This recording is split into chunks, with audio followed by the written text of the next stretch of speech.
Subscribe करें और bell दबाएं ताकि कोई खबर रह न जाए।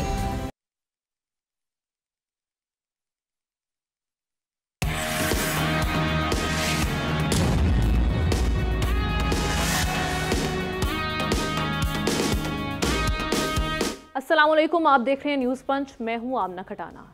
इलेक्ट्रिसिटी के हम जो देख रहे हैं इन्फ्लेटेड बिल्स हैं और इसके साथ साथ जो हैवी टैक्सेस हैं, इसके नफाज के खिलाफ जो हमारे ताजी तंजीमें हैं उनकी जानिब से आज शटर डाउन हड़ताल की गई। कराची से खैबर तक लगभग छोटी बड़ी तमाम ही मार्केट्स हमें बंद दिखाई दी और इसको ये कहा जा रहा है ये कामयाब तरीन हड़ताल रही है।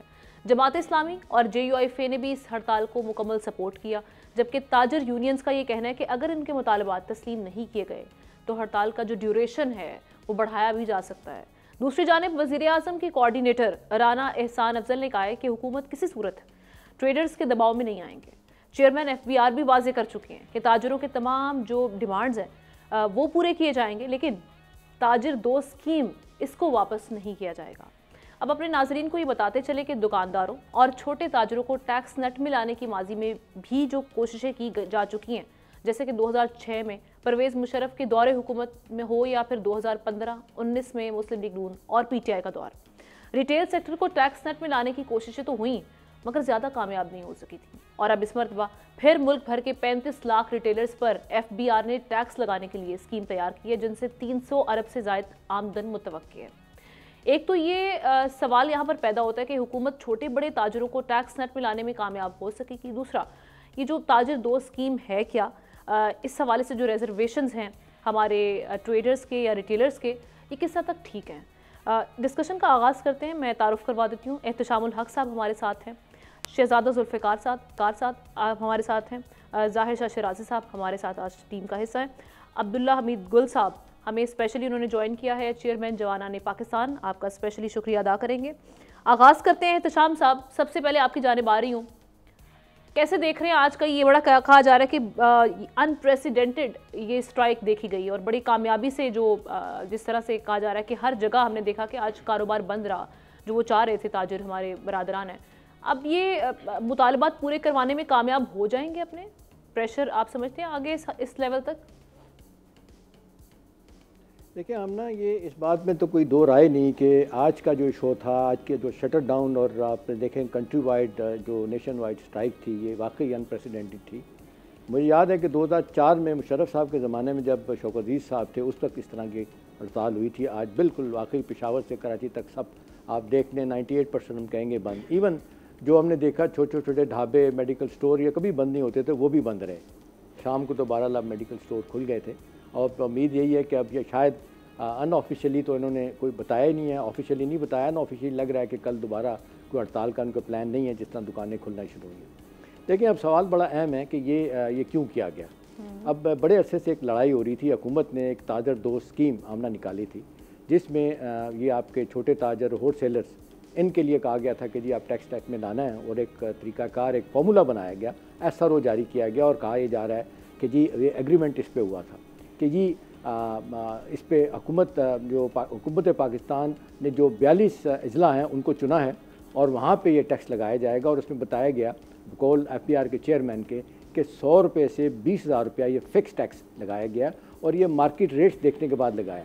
जबकि ताजर दोस्त जो है ना वो ये कह रहे हैं कि जी ये हमें 60,000 रुपये का चालान जो है ना हर दुकानदार को दिया जा रहा है, जबकि वादा किया गया था कि आपका 200 रुपये से ज़्यादा टैक्स नहीं कटेगा। मेरी इतलात है कि शायद ये ठीक बात नहीं थी, कहीं ना कहीं कोई मसला हुआ। लेकिन चेयरमैन FBR का आप जिक्र कर रही हैं, उन्होंने कहा कि जी हम तहफ़्फ़ुज़ात दूर करने के लिए तैयार हैं, जो भी चाहते हैं, जो इनके जायज़ मुतालबात हैं हम मानेंगे, लेकिन ताजर दो स्कीम को वापस नहीं लेंगे। अभी तक तो इसमें कोई वापस लेने की बात नहीं है। हाँ, 3-4 और उनके मुतालबात हैं, मेरे ख्याल आप उससे आप भी एग्री करेंगी, मैं भी एग्री करूँगा कि जी अशराफिया की दी गई मराद वापस ली जाएँ। $17 बिलियन की क्यों सलाने दी जाती हैं, वापस ली जाएँ। ये पानी, ये गैस, बिजली, पेट्रोल जो फ्री दिया जाता है ये वापस लिया जाए। मैं भी कहता हूँ, आप भी कहती हूँ वापस लिया जाए। अब अगला सवाल ये है कि जी क्या ये इस तरह हड़तालें करके हम टैक्स से जान छुड़ा सकते हैं? आमना में से मैं आपको एक बात बताऊँ कि ये पाकिस्तान की तारीख़ में 76 सालों में सिर्फ 2 इशूज़ के ऊपर हर हुकूमत ने काम किया दयानतदारी से। एक न्यूक्लियर प्रोग्राम और दूसरा ये टैक्सेशन निज़ाम को इस तरह बेहतर करके कि टैक्स नेट में लोगों को लाया जाए। लेकिन आपने देखा वो जो कहा जा रहा है कि डे 1 से ही जो ताजर बरादरी है उन्होंने हुकूमतों को लगा दिया, बाहर से पैसा मांग के लेके आएँ, हमसे टैक्स ना लें। तो ये सब के सब जो है ना ये एफर्ट्स कटल कर दिए गए, ताजर बरादरी तैयार ही नहीं है। आज आप देख लें कि आज हम एक मुद्दत के बाद 50 लाख टैक्स पेयर की तादाद हुई है, जिस पर 24 करोड़ में से उसमें भी आधे लोग टैक्स जो है वो नहीं देते, ठीक है, नील फाइल करते हैं। अब सवाल यह है कि क्या हुकूमत का निज़ाम चलाने के लिए, ममलकत का निज़ाम चलाने के लिए टैक्स ना लिया जाए? किसी भी बात पे नहीं आते। इससे पहले 2-3 और स्कीमें आई थी, आप कह रहे हैं जो हुकूमत की जानिब से जो इकदाम किए जा रहे हैं बिल्कुल फेयर हैं, कीपिंग इन व्यू जो IMF ने भी हमें शराइत दी है उनको भी देखते हुए। देखिए हम ना ये IMF जो है ना, बार बार IMF को कहा जाता है, IMF से भी ये कह रहा है कि आप हमसे कर्जा लेंगे, आप हमें बताएं आप वापस कैसे लेंगे। अब वो ये नहीं कहता कि आप टैक्स लगाएं ना लगाएं, हाँ ओवरऑल वो कहते हैं कि सारे सेगमेंट ऑफ सोसाइटी को टैक्स देना चाहिए, जिसमें एग्रीकल्चर इनकम टैक्स भी होना चाहिए। तो ये सारे कहते हैं कि टैक्स प्रोफेशनल लोगों को भी टैक्स देना चाहिए। वैसे उन्हें लाइटर नोट आमना, मेरा ख्याल आप, मैं और सैली क्लास रह गए जो सड़कों पर नहीं आए, वरना सारे लोग दबाव डाल के हुकूमत से अपनी बातें मनवा रहे हैं। अच्छा, ये मैं जब बात कर रहा हूँ तो मुझे एक बात याद आ रही है। हम ना, हमारे लिए आज बड़ा अच्छा दिन है। आज मेरी नज़ीर लगारी साहब से, हमारे जो मेन पार्टिसिपेंट है, पाकिस्तान के मारूफ तजियाकार जिनको हर आदमी जानता है, एक बड़े अखबार के चीफ एडिटर रहे, वो बीमार रहे। आज मेरी उनसे बात हुई, अल्हम्दुलिल्लाह वो पहले से बहुत बेहतर है और मैं आपको ये बता सकता हूँ कि इंशाल्लाह जल्द ही वो सेहतयाब होकर हमारे साथ हमारे पास मौजूद होंगे। ठीक है, ये बहुत अच्छी बात हुई है। अब आखिरी बात है, हम ना वक्त कम होता है कि भी इस स्टेज पे क्या हुकूमत सारे एफर्ट छोड़ दे। FBR में बड़ी गलतियाँ होगी, करप्शन भी है, सब कुछ है, लेकिन देखें वहाँ पे एक तो FBR के लोग को डिजिटाइज नहीं करने दे रहे, कंप्यूटराइज नहीं करने दे रहे, क्योंकि उनके अपने खांचे करप्शन जो है ना वो ख़त्म नहीं हो जाती है उस हवाले। दूसरा यह है कि लोग टैक्स देने के लिए तैयार क्यों नहीं है। अभी तय कर लेते हैं चीज़ें, हमारे प्रोग्रामों में आते हैं, कहते हैं जी हम टैक्स देने के लिए तैयार हैं, फिर एक ऐसा अमकाना मेरी नज़र में सवाल पूछा जाता है कि जी हम टैक्स क्यों दें, हमें मिलता क्या है। और भाई सारी दुनिया में छोटा बड़ा मुल्क टैक्स दे रहा है, सारी नेशनल इंटरनेशनल एजेंसीज पाकिस्तान के बारे में कह रही हैं कि पाकिस्तान डूब रहा है। एक ही चीज़ बचा सकती है कि पाकिस्तान के सारे लोग टैक्स दें, जो हम देने के लिए तैयार नहीं। तो मेरा ख्याल है बातचीत का दरवाज़ा खोलना चाहिए, हुकूमतों की मजबूरी है। आज देखें अरबों रुपए का नुकसान हुआ है आज के दिन हड़ताल से, लेकिन क्या ये कंटिन्यू रहेंगी चीज़ें, क्या दबाव रहेगी। और हमारी सियासी जमातें भी फ़ायदा उठाती हैं। हमने 2 जमातों का नाम लिया है, ANP ने इसको सपोर्ट किया है। तो सवाल यह है कि जी इनको ये भी कहा जाए कि खुदा का वास्ता आप भी टैक्स दें ताकि इस मुल्क को चलाने में आसानी हो सके और हमारा जो कर्जों का बोझ है जो कहाँ से कहाँ चला गया उसमें कमी आ सके। जी जुल्फ़िकार साहब, आप किस तरह से देख रहे हैं ये जो ताजर हम देख रहे हैं 2 स्कीम को, हाफिज़ नईमुर रहमान साहब भी वो भी आज कह रहे हैं ये ताजर दुश्मन स्कीम है बेसिकली। इसमें ऐसे क्या मामलात हैं जिसको हम देख रहे हैं इतने इससे एजिटेट हो गए हैं, इतने इंटिमिडेट हो गए हैं हमारी ताजर बरादरी की, वो कह रहे हैं कि हम प्रोलॉन्ग करेंगे अगर ये मामलात ऐसे चलते रहे और हमारी डिमांड्स को ना सुना गया। देखिए, एक ताजर बरादरी की जो 2 डिमांड में से एक है कि बिजली महंगी है, वो मैं भी कहता हूँ, आप भी कहती हैं, एक्सपोर्टर इंपोर्टर इंडस्ट्रियलिस्ट भी ये कहता है, ट्रेडर भी ये कहता है, वो बात उसकी ठीक है और गवर्नमेंट उस पर एक वो चीज़ बना रही है, उनके साथ बातचीत है। गवर्नमेंट प्राइम मिनिस्टर खुद उसको कह रहे हैं, हालांकि कभी कोई नहीं कहता, वो गवर्नमेंट के खुद लोग कह रहे हैं कि हम इस पर जो है कोई ना कोई किसी नतीजे पर पहुंचेंगे, हम बिजली की कीमतें वाकई ज़्यादा है और ये हम रियलाइज करें, ये अपनी ठीक है, उनकी बात जायज़। अब दूसरी जो बात उन्होंने की, इत्तेशाम साहब ने कही, बिल्कुल क्यों मैं टैक्स देता हूँ आप टैक्स दें, ये टैक्स मिडिल क्लास दें, ये टैक्स ना दें। अब गवर्नमेंट ये कहती है कि जो एक खोखा होगा उस पर हम 100 रुपए लगेंगे और 1000 रुपए पर मंथ या 12,000 या 10,000 अगर वो पेशगी अपने आप को करेंगे हम 7,000 उससे। तो कहने का मकसद ये है कि अगर एक जो छोटे दुकानदार है कोई टैक्स नहीं देता, कोई उनका वो नहीं है, कोई उनका रजिस्टर वो नहीं है, वो अपने तौर पर करते हैं। तो अगर टैक्स देता है, वो कुछ लोग देते हैं जिन्होंने अपने आप को इन्वेस्ट करा है, वो उसके अलावा टैक्स क्यों देते हैं। ये मेरी अपनी ऑब्जर्वेशन है कि कोयटा में म्यूनिसिपल कॉर्पोरेशन ने एक सर्वे किया और ठेके पर दे दिया, कोर्ट में चले गए, ट्रेडर खुद, कोर्ट ने उनके खिलाफ कहा। अब वो क्या टैक्स था, 1000 रुपए साल का, 800 रुपए साल का, और फिर उसके बाद वो भी देने के लिए तैयार नहीं। अब ताजर इसलिए इकट्ठे हुए हैं, मौलाना फजलुर रहमान या ANP या दूसरे जो हैं वो इसलिए आगे वो करें हुकूमत के, ज़ाहिर है उनको हुकूमत को मुश्किल में डालो।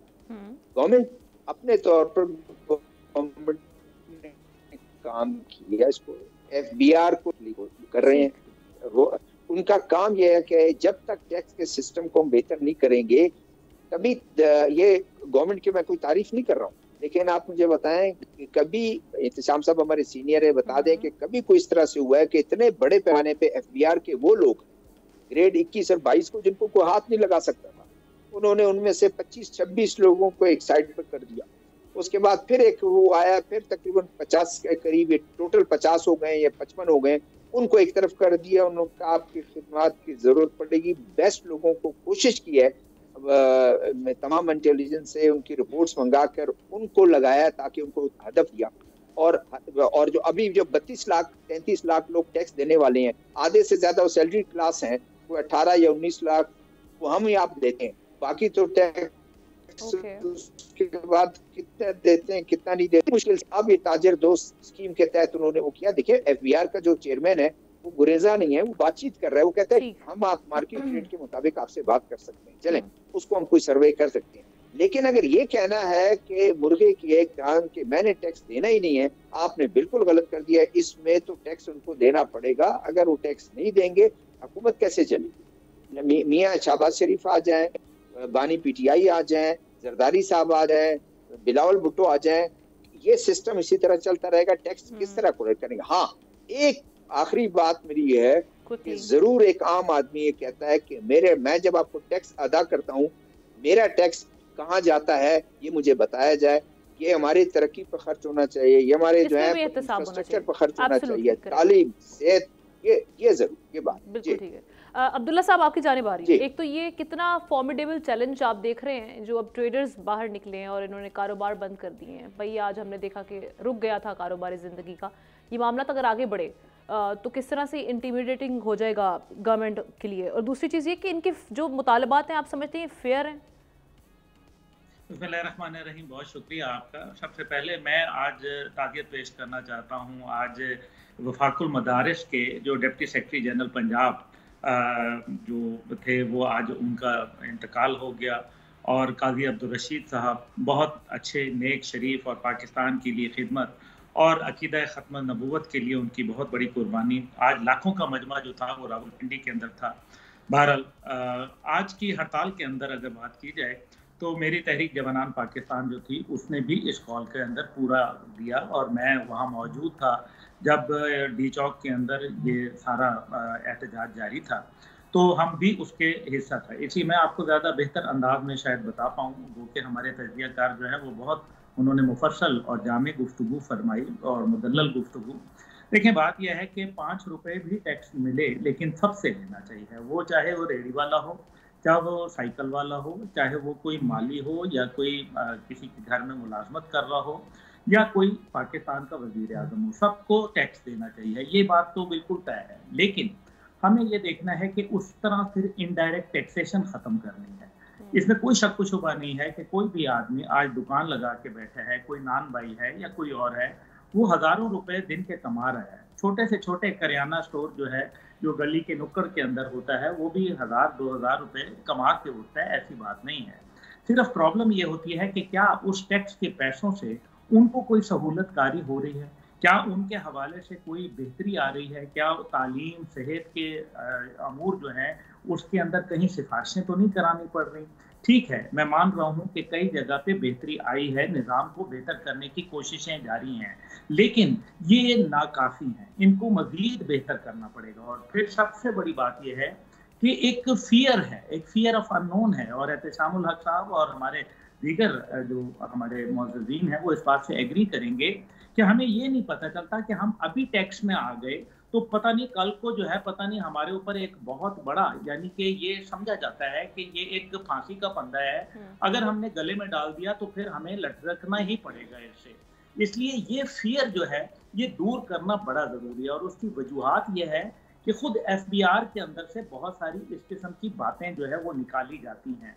वहाँ जो मुख्तलिफ किस्म के टैक्स लॉयर हैं और इस तरह की जो फर्म्स हैं वो आपको जानबूझ के जो है वो इस सोच के अंदर डाल देते हैं कि अगर आपने इस टैक्स के अंदर 1 रुपया भी दे दिया तो अगली दफा तो आपको 10 लाख रुपया टैक्स आएगा ही आएगा। देखें आज पाकिस्तान के अंदर आमना बीबी सबसे बड़ी अहम बात यह है, आज लोग इसलिए टैक्स नहीं देते कि उनको इसके ऊपर रिलीफ मिलेगा या उनको जो है वो इसके अंदर कोई ज़हनी सुकून है।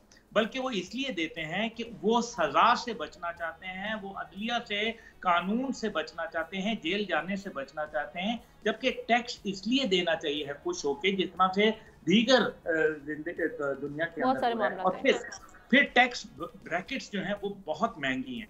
यानी कि जिस आदमी की 10 लाख रुपए तनख्वाह है, मेरे एक जानने वाले हैं, आप खुद सोचें कि इस टाइम पे वो 4,05,000 रुपया टैक्स दे रहा है। ये एक बहुत बड़ी रकम है।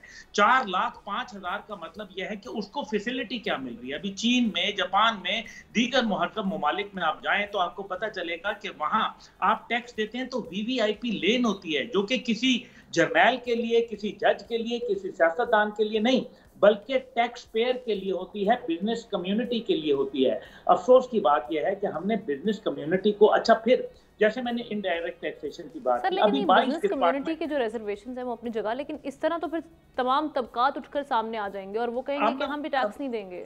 मैं आमना बीबी आखिरी बात इसमें अपनी मुकम्मल कर लूं। देखें, सबसे बड़ी बात यह है कि इस टाइम पे हुकूमत बहुत वल्नरेबल है, बहुत नाजुक हालात चल रहे हैं पाकिस्तान में, जो मुआशी हालात हैं, जो सियासी हालात हैं, और जो दिफाई सतह के ऊपर और जो अंदरूनी दहशतगर्दी के जो चैलेंजेस हैं, ये बहुत बड़े हैं।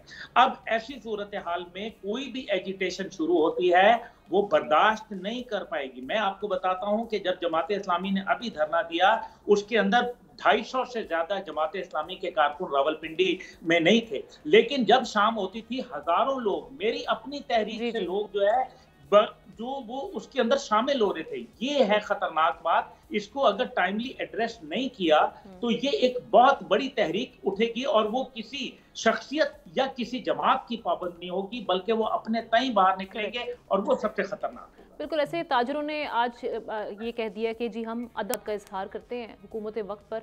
ज़ाहिर शाह शराजी साहब का टेक लेंगे इस हवाले से, एक ब्रेक लेते हैं, ब्रेक के बाद।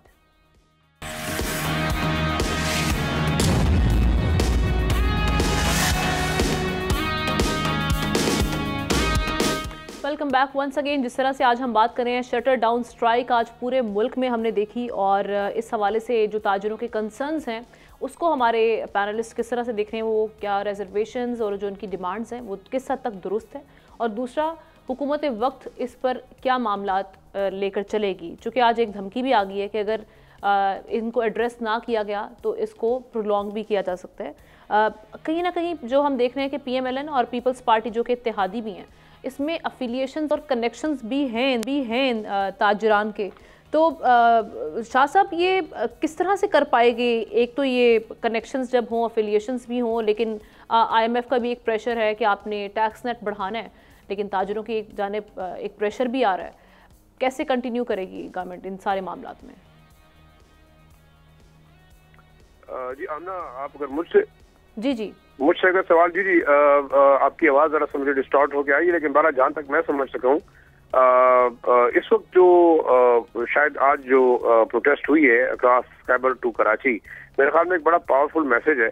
और इसमें सिर्फ ये नहीं है कि ताज बरादरी शायद टैक्स के सिस्टम से नाला है, और जो टैक्स स्लैब लगाए गए हैं या जिस तरीके से छोटे दुकानदारों और स्ट्रीट पे कारोबार करने वाले लोगों को टैक्स नेट पे लाने की बात की जा रही है, वो अपनी जगह पे एक इशू है। लेकिन जैसे पहले अब्दुल्ला साहब को मैं सुन सका, हिशाम साहब को सुन सका, मामलात वही है कि आखिर उनका एक सवाल ये हर शख्स के जुबान पर है कि टैक्स किस लिए पे किया जाए और किसको पे किया जाए और किन मामलात के लिए पे किया जाए। अगर देखा जाए तो इस वक्त जो मुल्क के अंदर अशराफिया मुसल्लत है सियासतदानों की शक्ल में, ब्यूरोक्रेसी की शक्ल में, इवन जो बाकी दूसरे वो लोग जो कि मैटर करते हैं, और इस अवाम के टैक्स पे जिस तरीके से वो और उनके बच्चे अयाशियां कर रहे हैं, मेरे ख्याल में अब लोगों ने एक इनिशिएटिव ये भी लेना शुरू कर दिए। आज देखिए जितनी ताजिर बिरादरी के लोगों से हमारी बात हुई, ट्रांसपोर्टर से हुई, सियासतदानों से हुई, जो कि लो लेवल के हैं, जो कि उन अशराफिया में नहीं आते, जो कि अवाम के टैक्सों के ऊपर पल रहे हैं। तो मेरे ख्याल में अगर 1800 और 3,000 की गाड़ियों में ये लोग मुफ्त फिर रहे हैं, उसमें अपने कुत्ते बिल्लियां फिरा रहे हैं, उसके अंदर अपने सामान ढो रहे हैं, तो ये खर्चा कहाँ से पूरा होता है? ये मेरे ख्याल में गरीब अवाम के खून से जो है वो निकाला जाता है।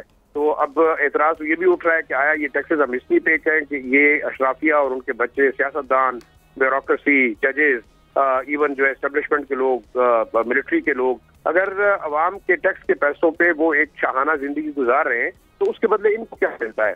क्योंकि ना तो उनको पीने का पानी मिल रहा है, ना उनको बिजली मिल रही है, ना उनको गैस मिल रही है, ना उनको सेहत की सहूलियात मिल रही है। और जिस तरीके से आपके करोड़ों की तादाद में बच्चे स्कूलों से बाहर हैं, क्या आपके आइन के अंदर ये नहीं है कि आप स्टेट रिस्पॉन्सिबल है, कम से कम बच्चों को मुफ्त तालीम दी जाए? तो हालात ऐसे हैं कि मेरे ख्याल में अब लोग ज्यादा से ज्यादा जो है वो इस चीज को रेजिस्ट करने की तरफ जा रहे हैं। और हम देख रहे हैं कि जो नया ट्रेंड चेंज हुआ है पाकिस्तान के अंदर, वो यही है कि अब लोग सवाल करना शुरू हुए कि टैक्सेस बिल्कुल दिए जाने चाहिए, लेकिन टैक्स किसको देना चाहिए, क्यों देना चाहिए और किस पर्पस के लिए देना चाहिए। दूसरा देखिए, जो इनडायरेक्ट टैक्सेस हैं, आप देखें डायरेक्ट टैक्सेस अपनी जगह पे जो सैलरी क्लास पे लग रहे हैं, जैसे कि अब्दुल्ला साहब ने कहा कि जी 10 लाख लेने वाला 4.5 लाख रुपए वो 4,05,000 रुपए टैक्स देगा, तकरीबन 40% हुआ। तो आया उसके पास फिर सर्वाइवल के लिए क्या बचेगा? बाकी 6 लाख है, उसके अंदर वो इनडायरेक्ट टैक्सेस दे रहा है। जब वो छोटी चीजें खरीदता है, बाहर जाके खाना पीने की चीजें खरीदता है, वो बिजली के बिल पे कर रहा है, तो इनडायरेक्ट वो वहां पे भी टैक्स दे रहा है। तो अब ये जो डबल टैक्सेशन सिस्टम है, ये मेरे ख्याल में लोग इससे नाला भी नजर आते हैं। और दूसरा देखें, जो डॉजिंग एटीट्यूड है बिहार का और जो टैक्स अथॉरिटीज है, वो किस तरीके से जो है वो टैक्स डॉजिंग के तरीकेकार उन लोगों को बताते हैं कि जो कि वाकई अरबों के हिसाब से उल्टा टैक्स की जो है रिबेट लेते हैं, टैक्स की छूट लेते हैं। तो सवाल यही होगा बार बार कि आप उसके अंदर क्या रिफॉर्म क्या है, ये एक बड़ा सवाल है। और मेरे ख्याल में अगर जैसे कि धमकी भी आई है और ताजिर बरादरी ये भी करी, बल्कि ट्रांसपोर्टर्स जो है ना वो भी शायद इनके साथ अगर शामिल होते हैं तो मुल्क के अंदर तमाम सिस्टम जो है वो बिल्कुल रुक जाएंगे और ये इंतहाई खतरनाक सूरत हाल होगी हुकूमत के लिए।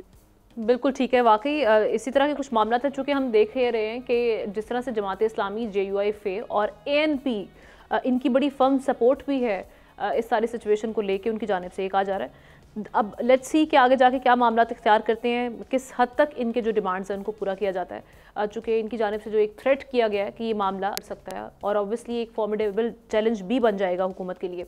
आगे बढ़ते हैं और जिस तरह से हम देख रहे हैं कि सियासी मंजरनामे पे जो हम देखते हैं कयास आराइयाँ और इस मामला से रिलेटेड कुछ ना कुछ खबर ज़रूर बनती है, वो चाहे उसको पहले अफवाह का रंग दिया जाए, लेकिन फिर वो इस तरह से खबर बनती है कि उससे रिलेटेड जब चीज़ें हमारे सामने आना शुरू हो जाएं। आज भी कुछ ऐसे मामलात हुए जिसमें हमने देखा कि मियां नवाज शरीफ साहब, जो उनके हवाले से खबरें आज हमने मुख्तलिफ TV चैनल्स पर भी देखी कि वो दोबारा लंदन जाने वाले हैं। ज़राए का ऐसा बताना है 2019 की तरह इस मरतबा भी लंदन रवानगी की वजह तिब्बी मुआयना ही करार दिया जा रहा है। अब इस हवाले से मुख्तलिफ प्रोग्राम्स में हम देख रहे हैं कि लीगी रहनुमा वो ये ज़रूर कह रहे हैं कि उनको ये नहीं पता कि वो कब तक वहाँ रहेंगे, लेकिन हाँ इलाज की गर्ज से वो जा सकते हैं।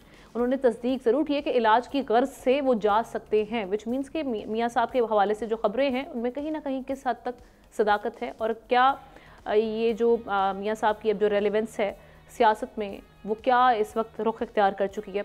कुछ रोज़ कबल बानी PTI ने भी इस हवाले से कहा था कि जी बैग पैक उन्होंने तैयार कर लिए, कुछ अहम चीज़ें उठानी है, मियाँ साहब बहुत जल्द लंदन जा रहे हैं।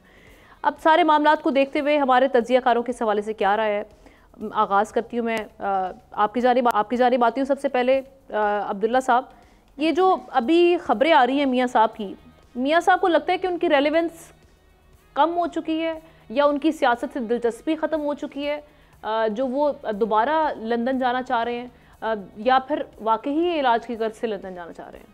आपको क्या लग रहा है? साहब बड़ा इंटरेस्टिंग बात है। बात यह है कि मैं शायद उन चंद लोगों में से हूँ जो ये कह रहे थे कि मियाँ साहब ने अपने 3 दफ़ा प्राइम मिनिस्टरशिप एंजॉय कर ली है। अब उन्होंने अपने बच्चों के मुस्तकबिल के हवाले से जो सियासी मुस्तकबिल है और फिर उनकी पार्टी के अंदर जो एक जो है वो बिखर के रह गई थी, उसको दोबारा से रीस्ट्रक्चरिंग करना, उसको इकट्ठा करना, लेकिन साथ ही साथ पार्टी में 2 धड़े वाजे नजर आ गए हैं, आपको भी पता है और पूरा हम सब जानते हैं।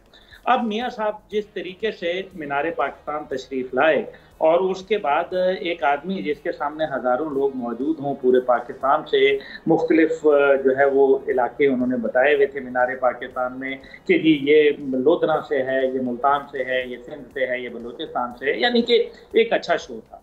उसके ऊपर उनको खुशी क्यों नहीं थी? उसकी वजह यह थी कि वो 3 दफ़ा प्राइम मिनिस्टर रहे हैं और जिस निज़ाम के तहत रहे हैं उनको उस निज़ाम के ऊपर यकीन है कि उसके अंदर उन तिलों में तेल नहीं रहेगा, कीकर के दरख्त के ऊपर सेब का फल नहीं उगेगा।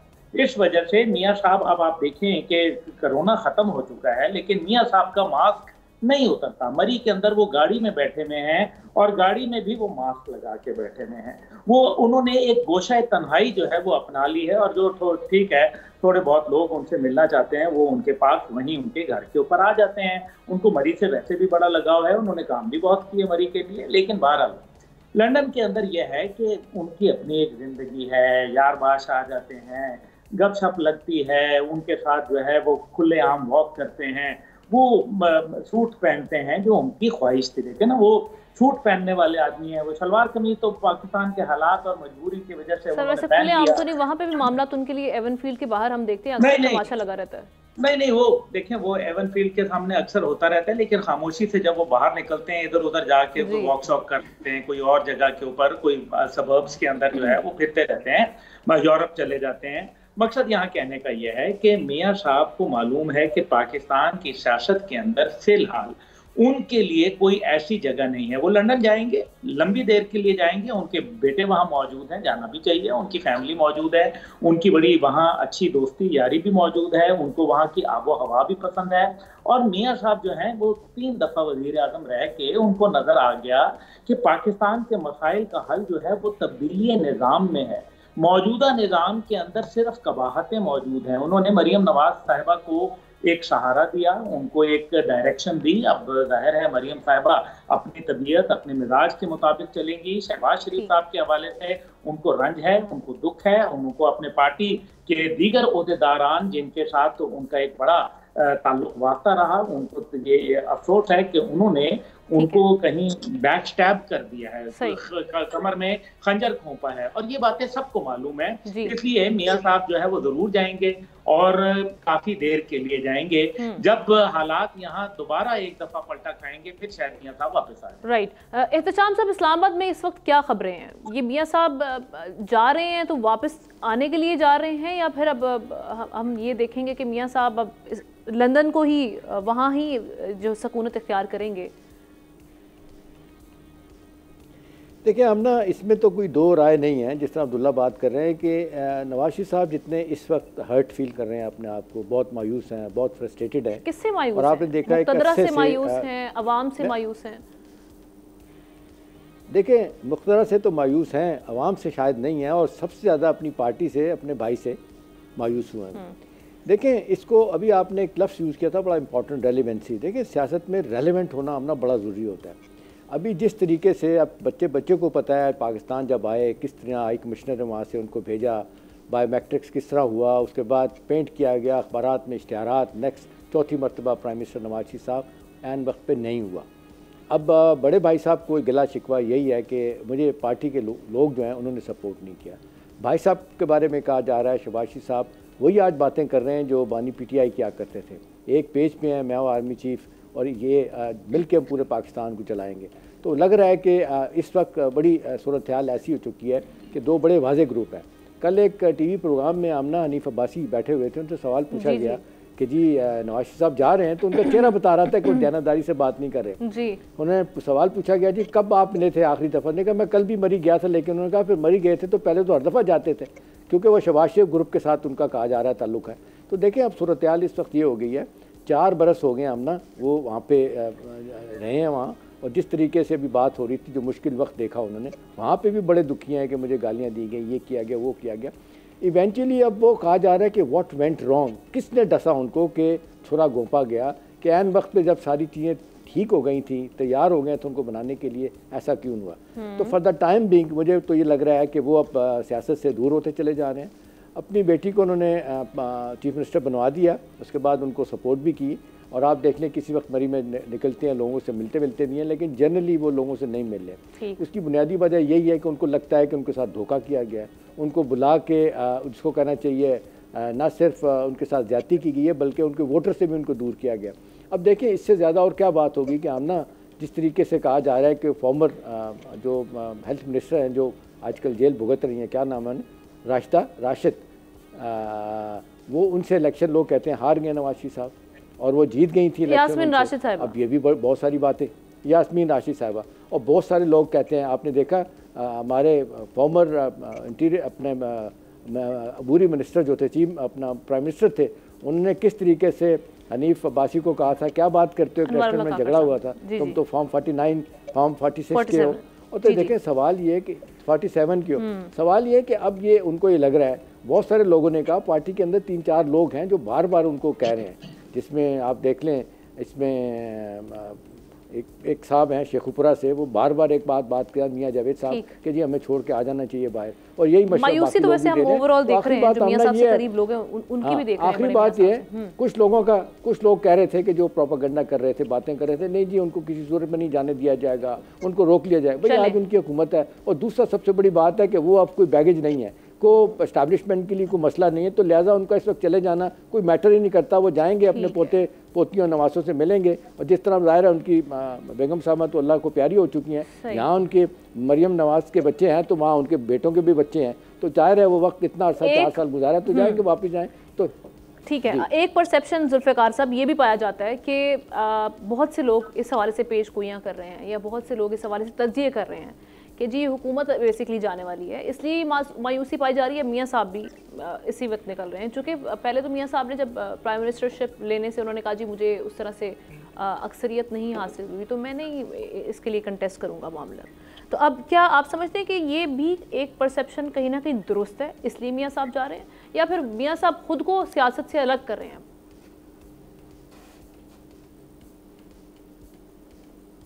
देखिए आमना, मेरी बिल्कुल राय मुख्तलिफ है इसमें। देखिए ज़रूर जो कुछ भी हुआ मुल्क में इलेक्शन के मौके पर, वो रिज़ल्ट जो है वो बहुत से तवक्कुआत के बिल्कुल मुख्तलिफ था तवक्कुआत से, और बरखिलाफ था।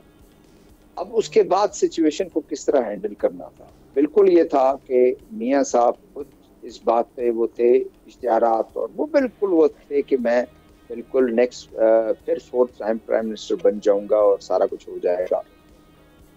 नहीं हुए, और उसके बाद जो है बहुत से लोगों ने अगर ये कहा कि मायूस है, लेकिन बहुत सारे लोग ने ये किया कि फैसला अच्छा था। आज जिस तरह मियाँ शहबाज शरीफ खुद जिस तरह एक्ट कर रहे हैं, जिस तरह उनमें एक जो भी काम का रिजल्ट क्या निकल आता है, तो शायद उनकी बस की बात नहीं, इस बीमारी की वजह से भी और मेरे ख्याल एज की वजह से भी। इस वक्त उनकी हुकूमत है, पंजाब में उनकी हुकूमत है, कोई भी वो मरी में बैठ जाएं उतनी उनकी जो है वो है, लाहौर में बैठ जाएं, रेवंड में बैठ जाएं, इस्लामाबाद में बैठ जाएं। और अब जो ये बात की जा रही है कि वो मायूस होके जा रहे हैं, मुझे ऐसा नहीं लगता, कतन होने जा रहे हैं मायूस होके, घूमने जा रहे होंगे, बहुत दिनों को उनको हो गए, बहुत वक्त यहाँ गुजार लिया उन्होंने, लंदन जाएंगे, घूमेंगे फिरेंगे पोतियों से। ना तो कोई ऐसी वो हमने देखा कि कुछ ऐसी कोई सियासी एक्टिविटीज भी उनकी हम बहुत कम, इक्का दुक्का कभी। जी देखिए आमना उनका क्या रोल है, उनका रोल इतना ही है। देखिए मुझे बताएं कि आज अगर वो जाके प्राइम मिनिस्टर हाउस में बैठते हैं और उनके गिर्द वही लोग उनके आके बैठते हैं, तो सबसे पहले हम और आपके उसका क्या काम है? कभी इस तरह होता है कि पार्टी का सरबराह जो है वो जाके बैठ जाता है, अगर हुकूमत उनकी भी हो तो सबसे पहले हम बात करेंगे। उन्होंने अपने आप को एक किया, ज्यादा उन्होंने टाइम लगाया। हाँ ये जरूर है कि उनका सबसे ज्यादा इंटरेस्ट ये है, किसी भी पार्टी में आप देख लें कि जो उनके बच्चों के इर्द गिर्द बैठने वाले लोग हैं, जो ग्रुप है वो ग्रुप यही है, शहबाज शरीफ का अपना ग्रुप है, ठीक है, उनके साथ जो उनके बच्चों का ग्रुप है वो अलग है, इसी तरह मियाँ नवाज शरीफ साहब का ग्रुप अलग है। इंटरेस्ट उनका ये है कि पंजाब उनके हाथ से ना जाए, ये बिल्कुल उनका तय है कि वो जिस तरह अपनी बेटी को कह रहे हैं कि जितना काम कर सकती हो करो, यही वक्त है, इस वक्त में अपने आप को नेक्स्ट इलेक्शन के लिए तैयार करो। जाहिर है उनका नेक्स्ट उनका इंटरेस्ट ये भी होगा कि मेरी बेटी जो है वो प्राइम मिनिस्टर, ये जरूर इसका वो है। अब दूसरी पार्टी में अगर किसी के बच्चे नहीं हैं, अगर जिसके बच्चे नहीं हैं या बहनों को उन्होंने नजदीक नहीं छोड़ा, वो कसूर किसी का नहीं है। ये एक डोमिनेटेड जो है वो पार्टी है, फैमिली डोमिनेटेड पार्टीज हैं, इसमें कोई वो नहीं है। लेकिन मेरा अपना ख्याल ये है कि वो जरूर चेकअप के लिए भी जा रहे हैं, तो थोड़ी सी वो क्या कहते हैं हवाखोरी के लिए भी जा रहे हैं, एंजॉय करना। आज उनके लिए क्या मुश्किल है पाकिस्तान में रहना? वो मुश्किल है? कोई मुश्किल नहीं है रहना। वो जरूर जाएंगे, वापस आ जाएंगे। मुझे नहीं लगता कि लंबे टाइम रहे ना रहे फर्क नहीं पड़ता। अभी तो मामला इस तरह के दिखाई दे रहे हैं। शाह साहब, आपकी जानिब आ रही हूँ। एक तो यही वाले कमेंट कीजिएगा बैरून मुल्क जाने के मामला मियाँ साहब के, इसमें आपको क्या दिखाई दे रहा है?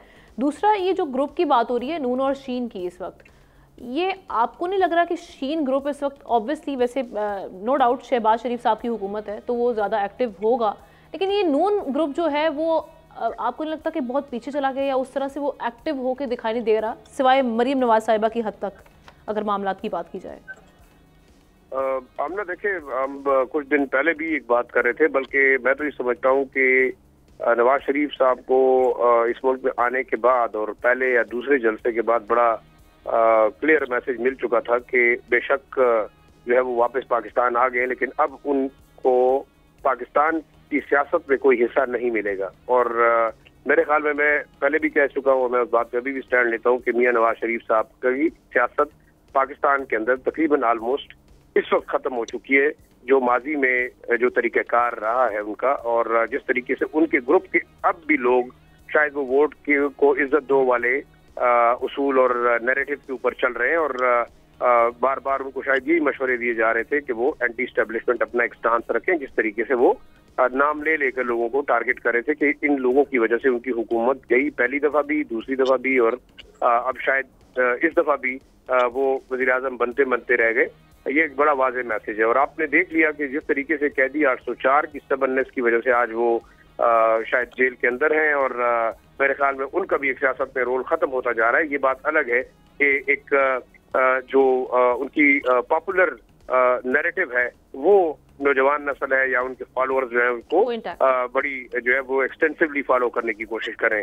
अब आपने जो कहा कि मियां साहब जा रहे हैं, मेरे ख्याल में देखें, एथिकली कोई बादशाह आप दुनिया की तारीख उठा के देख लें, वो अपनी जिंदगी में बड़ा कम है कि अपना जानशीन जो है वो बनाएगा। और आपने देखा जो सुल्तान सुलेमान द ग्रेट थे, उन्होंने अपनी जिंदगी में शायद इसी इक़्तिदार की खातिर अपने बेटे का सर उड़ा दिया। और एक तारीख है हिस्ट्री के अंदर, आप देखें चाहे वो जिस कौम की भी तारीख है उसके अंदर यही होता रहा है कि जो सक्सेसिव जनरेशन के लोग हैं वो अगले इवन अपने भाइयों के सर कलम करते रहे। तो मैं ये नहीं समझता कि शायद मियां साहब बड़े खुश होंगे कि उनके भाई वो शहबाज शरीफ साहब वज़ीर आज़म है, वो क्यों नहीं है, ये सवाल है। दूसरा देखिए, पाकिस्तान मुस्लिम लीग नवाज की पार्टी है, जिसमें नवाज नहीं है वो पार्टी नवाज लीग कैसे रह सकती है? तो अब तो हम ये दे सकते हैं कि हो सकता है कि ये पार्टी PML शीन बने या मुस्तकबिल में PML मीम बने और मरियम नवाज के नाम से ये पार्टी आगे चले। लेकिन मेरी जाती राय है कि शायद अब मियां साहब कितने ज्यादा दिल बर्दाश्ता हो चुके हैं। और दूसरा देखिए, इथिकली और एक कहते हैं ना कि इज्जत का तकाजा भी ये है कि अगर आपको अपनी पार्टी स्पेस नहीं दे रही, आप एस्टेब्लिशमेंट के साथ एक पेज पे नहीं आ सकते, अवाम ने आपको रिजेक्ट किया, आप इलेक्शन हार गए थे, उसमें कोई दूसरी राय नहीं है, ये तो ओपन एक सीक्रेट है।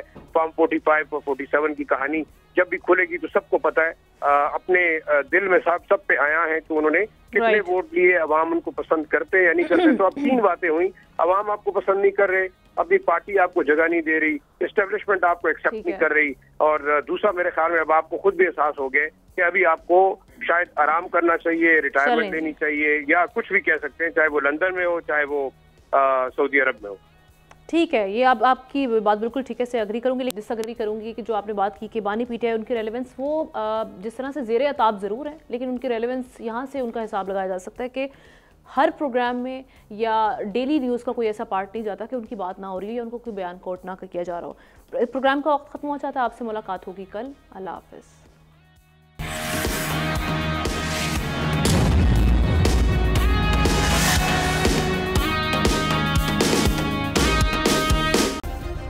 सब्सक्राइब करें और बेल दबाएं ताकि कोई खबर रह न जाए।